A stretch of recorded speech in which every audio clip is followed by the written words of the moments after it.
सबसे पहले तो जैसे कि फिरदौस साहब ने भी ज़िक्र किया कि कौमों की तारीख़ के अंदर इस तरह के अंदोनाक अलमनाक वाक़यात आते रहते हैं और वही कौमें जो अपने माज़ी के अंदर माज़ी में गिरफ़्तार रहती हैं तो वो आगे तरक्की नहीं कर सकती। हमेशा माज़ी एक अक्लमंद इंसान के लिए उसे आगे मुस्तक़बिल की अपनी स्ट्रेटजी बनाने के अंदर मदद करता है। अगर हम बात करें जो 16 दिसंबर में सानिया एपीएस है उसके हवाले से, तो हमारी कौम में इस बात की हकीकत में कोई शक नहीं है कि उस वक़्त एक आपको पता है कि एक पूरा एक मुल्क गिर एक धरना चल रहा था।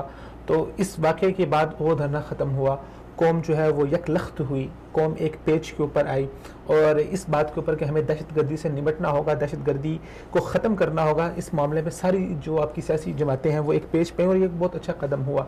लेकिन मुझे यहाँ पर बहुत ही शर्मिंदगी से ये बात कहनी पड़ती है कि क्यों हमेशा हमें एक करने के लिए इस तरह की मासूम जानों की कुर्बानी देनी पड़ती है। क्यों हम पहले होश के नाखून नहीं लेते? हमारी फरासत, आपका यहाँ कहने का क्या मकसद है कि एक करने के लिए ऐसी जानों की कुर्बानी? मैं ये कहना चाह रहा हूँ कि हमें पहले से ये मामला पेश नहीं आने चाहिए थे।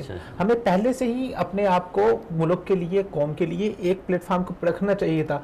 न जाने क्यों हर बार हमें दोबारा से झंझोड़ने के लिए ऐसे दर्दनाक वाक़यात होते हैं। बड़े वाक़ये का इंतजार करते हैं और फिर होता क्या है? होता यह है कि वो उस वाक़ये की जो उसकी आवाज़ें हैं, जो उसकी बाज़गश्त है, वो कुछ देर तक हमारे अंदर रहती है, फिर उसके बाद फिर दोबारा से हम उन्हीं मामलात के अंदर चले जाते हैं। हमने अपने आप को एक तवील जो हमारी स्ट्रेटजी होनी चाहिए, जो एक लंबी प्लानिंग होनी चाहिए इस्लाह के हवाले से, हम वो नहीं कर पाते और वो नहीं कर पाते। हम इंतजार